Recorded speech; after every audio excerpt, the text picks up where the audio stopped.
Okay, well, the word is liberty, and it's spelled L-I-B-E-R-T-Y.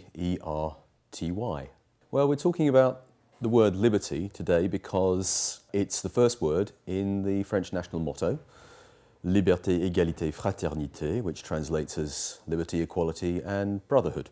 And I guess that when we think about liberty in an Anglo-Saxon context, American, Australian, British, then we think of the Statue of Liberty. And people say, well, how does that tie in with France? Well, a lot of people don't know that the Statue of Liberty was a present, a gift from the French people to the American people. And it was an idea that came up over a very splendid dinner one evening in the mid-1860s in Versailles. A French politician, a great fan, a great admirer of American political culture, a man called Edward Laboulaye, decided, this was just after the end of the American Civil War, and he thought, well, how do we mark this great event, the victory of the North over the South, this great victory for freedom, for liberty? And his answer to that question was, let's give him a statue. So he got in touch with another friend of his, a great sculptor called Bartholdi, and said to him, I want you to do me a statue, please, a statue of freedom, of liberty. We want to make this a gift to the American people. And that's one of the reasons why there isn't just a Statue of Liberty in New York, but there are two copies in Paris, one standing in the Seine, and the other is in the gardens of the Luxembourg Palace. But it also, the reason that gift is made is not just because Laboulaye is marking this great moment for liberty in the US, but he's also making, in a sense, a plea, literally a monumental plea, for freedom in France, for liberty, because France at this time, between 1852 and 1870, so it goes on a little bit after, is under a regime known as the Second Empire. The ruler is a man called Napoleon III. And amongst modern historians, we generally see the Second Empire, Napoleon III's state, as being the first modern police state. So here you have this man, Laboulaye, who's a liberal in the French context, who's a great admirer of American society, but he's also saying something to French political elites. He's saying something to Napoleon III, and he's choosing this theme of liberty. But of course, one of the things that's really central to understanding, or part of French political culture, and important to understanding why it's the Statue of Liberty, is also this idea that in French political culture, liberty is personified. She is embodied, and I say she because when liberty is represented, it's always a woman. In French, because you have genders, it kind of follows. It's la liberté, not le liberté. So it kind of follows that it would be a woman, but of course in classical cultures, muses are always women. She's always wearing this Phrygian cap, which is this kind of little red bonnet. And the Phrygian cap was the symbol that was given to slaves in ancient Greece, in Sparta, when they were freed.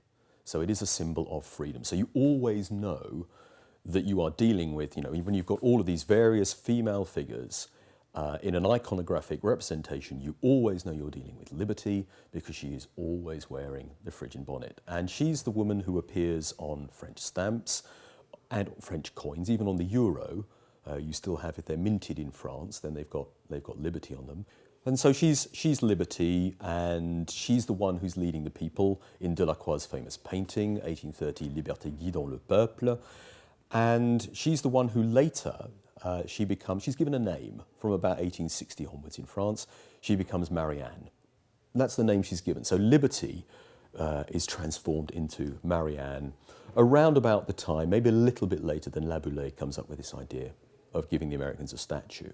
One of the other tensions or aspects of the Statue of Liberty that needs to be borne in mind is here, yes, you have the French giving a present, a gift to the American people, and it's liberty. But of course, one of the things the French are doing is actually reminding the Americans that liberty starts here in Europe. I mean, there's always there is something of I think tension's the right word between the Americans and the French, and it comes down right to the present day, whether we're talking about the idea of who dreamt up liberty. Well, neither of them. It's probably the Greeks, and almost certainly some of the Romans as well. But in the modern context, the French would see themselves as being la patrie de la liberté, the fatherland or the homeland of freedom. But of course, the Americans, from the American Revolution onwards, are appropriating that idea of liberty.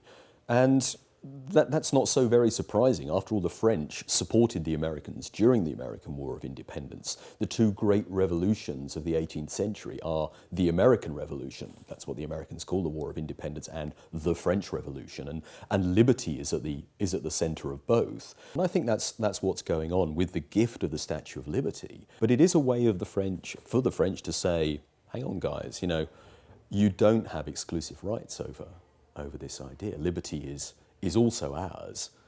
To a French speaker, the word liberté is absolutely fundamental.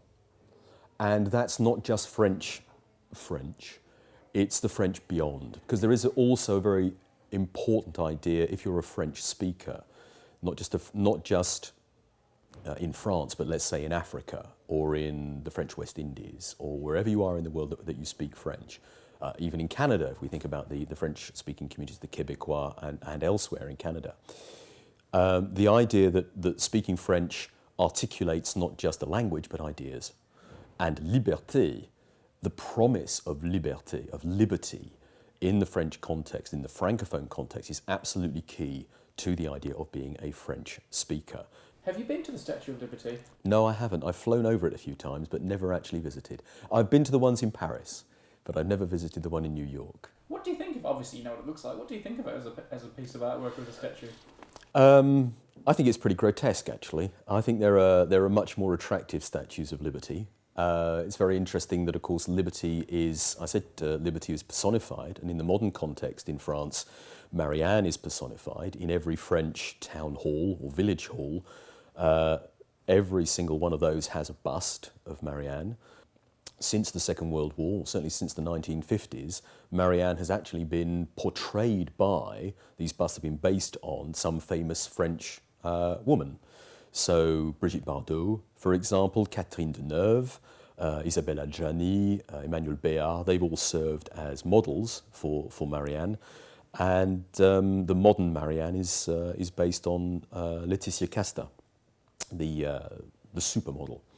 So that tells you something else about French culture, and we don't need to go there today if we're talking about liberty. But that's where the French have taken it. I think it's as a statue, though, it's very very typical of the period in which it's sculpted, as you would expect. So if you go to the Place de la République in Paris and you look at the Republic, well, we know she's liberty because she's wearing the Phrygian cap. If you look at her, she's a very different kind of woman to the Statue of Liberty, who is actually quite sexless in a sense. She's not, we know that she's a woman, but this is not the liberty that you see, or the republic that you see in the Place de la République. Perhaps Bartholdi is thinking about some of the American sensibilities, the kind of the Protestant sensibilities, the slight prudishness. Maybe there's a concession being made there. I don't know. I'd have to do a bit more research on that in that regard. But she's not Aphrodite in her nightie, let's put it that way.